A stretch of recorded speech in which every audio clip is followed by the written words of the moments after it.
Parents have many choices when it comes to their child's education. While some choose the traditional route of public or private school, others are making the decision to homeschool. News 18's Samantha Thieke looked into why some local parents are choosing to homeschool and why a local educator says it may not be the right path for every child.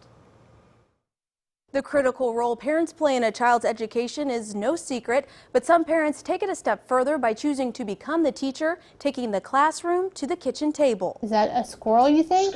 A skunk? But of course I was scared. You're hoping that you're doing the right thing for your child. But fear didn't keep Logansport resident Krista Lawler from homeschooling her 6-year-old daughter Mary. Andrea Jordan of Lafayette says homeschooling gives her a choice in what her 8-year-old daughter Abigail learns. In public schools, it feels like there's so much fluff time because they're in school for 8 hours, and in homeschooling, I start at 8 or 9 o'clock and I'm done by 11 or 12, and we're getting the same education. Lafayette School Corporation Assistant Superintendent Karen Combs says it's not for everyone.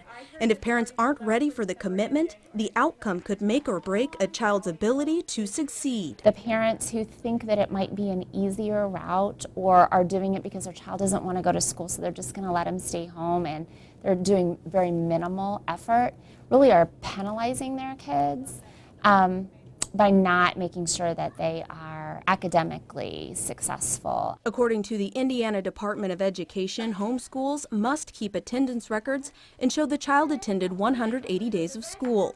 State law exempts homeschools from following the same curriculum and program requirements as public schools, including ISTEP.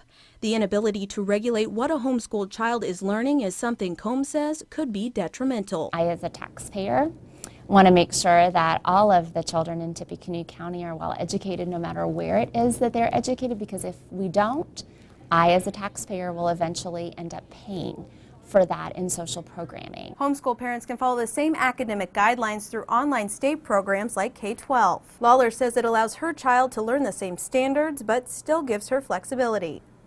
However, there's one thing Combs says cannot be reproduced in a homeschool environment. The one piece that kids typically miss in homeschool is that robust classroom environment where you're having discussions about literature or about science or social studies that, and even math, where you can't replicate in a smaller environment. But Lawler says that kind of socialization is just another responsibility of homeschool parents. She does Girl Scouts.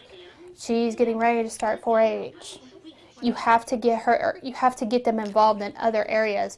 K-12 provides that, but your own community provides that, and it doesn't matter where you live. If a parent does decide to homeschool, Jordan says don't make the decision lightly. Make sure that you have the time to devote to it. As they get older, yeah, they can do most of it on their own, but when they're little like this, you need to dedicate that time, and you need to make sure that you are prepared to dedicate that time. Wednesday on News 18 at 6, I'll share the stories of more parents who've made the choice to homeschool and how that education measures up when it's time to go on to college. Samantha Thieke, News 18. Parents interested in learning more about the homeschooling process in Indiana can do so by visiting our website and clicking on this story.